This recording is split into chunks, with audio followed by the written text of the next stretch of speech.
Kvark, or however the hell you pronounce it, is a classic old-school FPS set in a fictional 80s Czech Republic that has a ton of retro charm.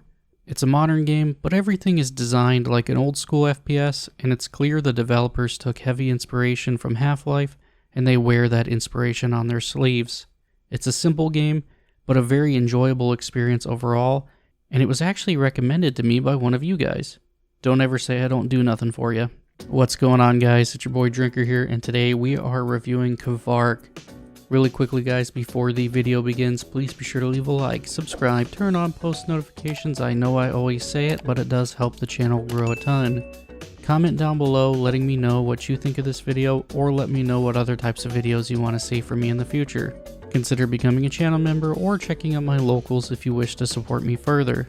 But let's go ahead and jump back into the review of Kvark. I've seen a lot of people say this game is boring after 30 minutes or an hour, and I can't disagree more.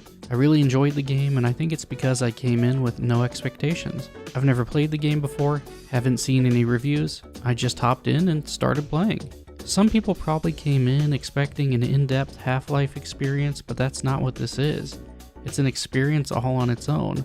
Again, it's definitely inspired by Half-Life, but it's really its own thing. It doesn't have a hook or a gimmick that will grab you, but it has a very satisfying gameplay loop. About every time you're ready for a fight, the game throws one at you. At the start of the game, you're just dropped in like a lot of old school FPS games. And the game is fairly intuitive. Almost everything works how you would expect it to. There's not a huge learning curve at all. I really like this actually. It's refreshing to not have a 2-hour tutorial. The gunplay is a little simple but satisfying enough. The guns definitely don't feel like they have a ton of weight to them. Again, they don't feel awful, but they definitely don't feel beefy either. This is definitely a game where you have to watch your ammo as it's pretty limited. There's aim assist on mouse and key, which just feels weird as fuck. You're honestly better off just not ADSing at all, which is weird to me. There's a decent amount of enemy variety in the game. It's not a lot, but there's enough to keep you engaged. There's a lot of repeated death animations. They look cool, especially the headshot kill, but again, there's not a lot of variety in the animations, and they do last a little long as well. The only real problem I have with the animations is some can make it difficult to tell if the enemy is dead or not. I find myself sometimes wasting ammo to make sure an enemy is dead when a different animation would have solved that problem. The AI is very simplistic. The enemies just basically charge straight at you. Your most effective method of fighting is backing up and just getting something between you and the enemy. The level design is fine, nothing crazy, but they do have some hidden secret areas that you can find that usually give you some pretty decent loot. There's some puzzles, but they don't really require much thinking. They feel like they're there more for a change of pace than anything. The save checkpoints being so far away can be annoying as hell. There's no manual save. You can only save at specific checkpoints, and if you die, you go back to the last checkpoint. It's not a difficult game on normal, but you can get caught off guard or killed quickly if you aren't thinking about what you're doing. Despite the dated retro graphics, the game looks good. It just oozes with style. I love the propaganda posters on the wall. I personally love Soviet-era propaganda, despite thinking that commies are subhuman scum.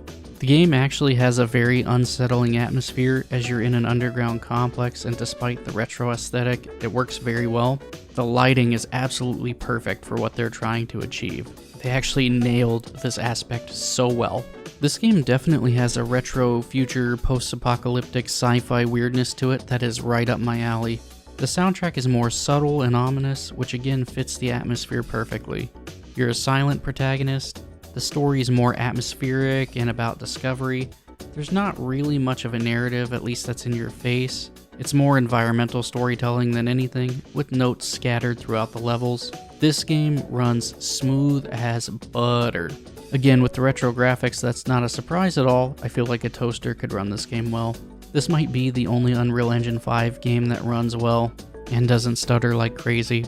I had zero issues, which is just so refreshing after some other games I've played recently. Is this a masterpiece? No, not by any stretch of the imagination, but for $20 or even cheaper on sale, you will definitely get some enjoyment out of it.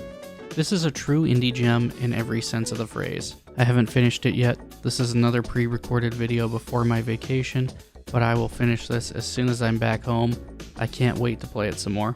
Anyways, guys, if you enjoyed the video, please leave a like, subscribe, turn on post notifications, all that good shit. It really does help the channel grow a ton. Consider becoming a channel member or checking out my locals if you wish to support me further in the future. Comment down below letting me know what you thought of the video, or letting me know what other types of videos that you want to see from me in the future. But as always, guys, this has been your boy Drinker, and I'm out of here. Peace.